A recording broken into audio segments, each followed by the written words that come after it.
Hello everyone. अभी तक हमने सीरीज देखा था। अब हम नेक्स्ट चीज जो देखेंगे वो भी डेटा फ्रेम। डेटा फ्रेम होता क्या है? तो बेसिकली जब भी कोई आप सिंगल रो या कॉलम, एक कॉलम या एक रो में डेटा डालते हैं तो वो सीरीज कहलाता है। बट अगर वही कॉलम बहुत सारे हो जाएं और वही रो बहुत सारी हो जाएं तो वो मिलकर एक डेटा फ्रेम बना लेता है।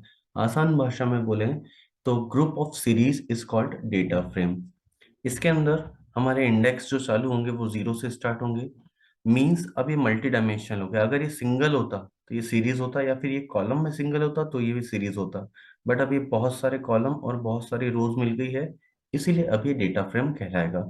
इसमें स्टार्टिंग जो होगी वो हमारी जीरो से होगी, भले हम कॉलम में चले या रो में। तो इस बॉक्स को भले हम जीरो जीरो कह सकते हैं, 0,0, जैसा मैथ्स में होता है। फिर इसको हम बोलेंगे 0, 1। इसको हम बोल देंगे 1, 1। ऐसे ही काम करता है। अगर आप कभी भी सीरीज बनाना चाहते हैं तो सीरीज के लिए हमने पहले देखे थे फंक्शंस। अब हम उसी सीरीज में अब हम बनाएंगे डेटा फ्रेम।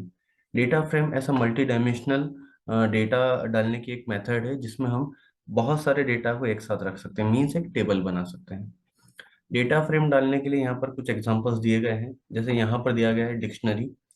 डिक्शनरी जो होती है वो हमारे मल्टीपल डेटा को with their respective heading values के साथ में डालती है। मतलब अगर आप मान लीजिए टेबल बना रहे हैं जिसमें स्टूडेंट्स के नाम लिखे हुए हैं और उसके बाद अ, उनके सब्जेक्ट्स के नाम लिखे हुए हैं और उनके मार्क्स डले हुए हैं। आसान भाषा में बोले तो एक छोटी मोटी मार्कशीट बना रहे हैं अगर आप, तो उसके लिए आपको डेटा फ्रेम की जरूरत होगी।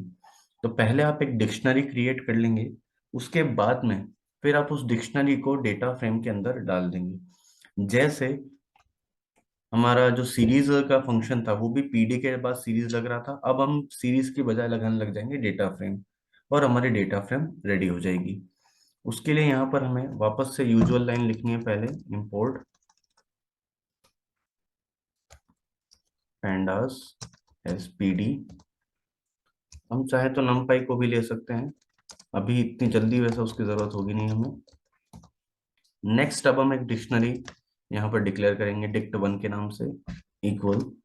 यहाँ पर जैसे आप देखेंगे डिक्शनरी का, तो डिक्शनरी डिक्लेयर करने के लिए सबसे पहले आपको लगाना पड़ता है कर्ली ब्रैकेट।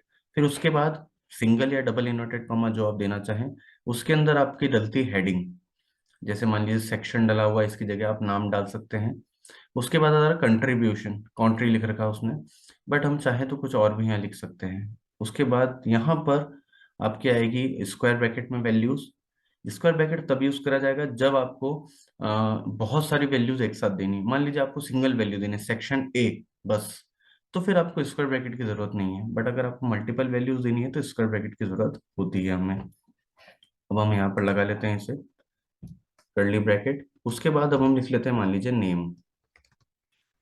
नेम के बाद हमारा आएगा कॉलन, जैसा कि उसने यहाँ पर दे रखा था कॉलन, सेक्शन के बाद कॉलन।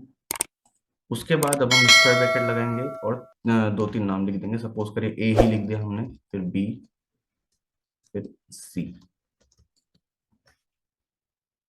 नेक्स्ट, जब आपको कोई नेक्स्ट चीज लिखना होती है तो उसके बाद आप एक सिंगल सी बात है कॉमा लगाएंगे। कॉमा के बाद आप नेक्स्ट जो भी हेडिंग है वो दे सकते हैं।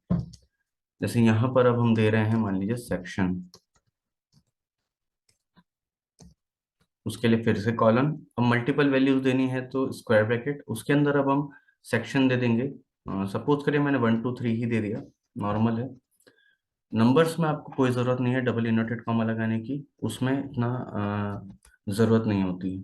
कभी भी आप कोई प्रोग्रामिंग लैंग्वेज करेंगे तो आपको अल्फ़ाबेट्स की वैल्यू देने के लिए डबल इनवर्टेड कॉमा चाहिए, बट नंबर्स की वैल्यू देने के लिए आपको कोई इन्वर्टेड कॉमा की ज़रूरत नहीं होती है। नेक्स्ट अब हम देखेंगे कि उसने क्या करा है, एक नया वेरिएबल बनाया है। इस वेरिएबल का नाम जो चाहे आप दे सकते हैं, कोई ज़रूरत नहीं है df1 देने की, आपको जो अच्छा लगता है वो दे सकते हैं। यहाँ पर अब हम इसकी एक नया वेरिएबल बना लेते हैं। सपोज करिए मैंने बनाया ए। ए के अंदर मैं लगाऊंगा पी डी डॉट। डॉट के बाद मुझे लिखना होगा यहाँ पर डेटा फ्रेम। उसके बाद आपको लगाना है पैरेंथेसिस, और उसमें अपना जो भी आपका डिक्शनरी थी उसका नाम यहाँ पर लिख देने का है। यहाँ पर अब हम लगाते हैं ए सॉरी डिक्ट1 थी हमारी डिक्शनरी, उसे हम यहाँ पर लिख देते हैं और एंटर। अब हम प्रिंट करवाएंगे, प्रिंट में ए लिख देंगे। इसके द्वारा अब हम प्रिंट करवा सकते हैं हमारी डेटा फ्रेम को।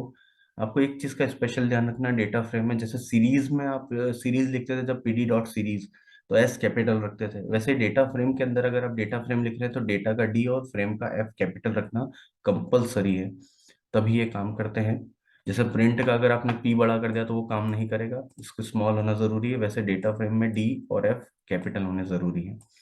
अब हम इसे प्रिंट करके देखते हैं।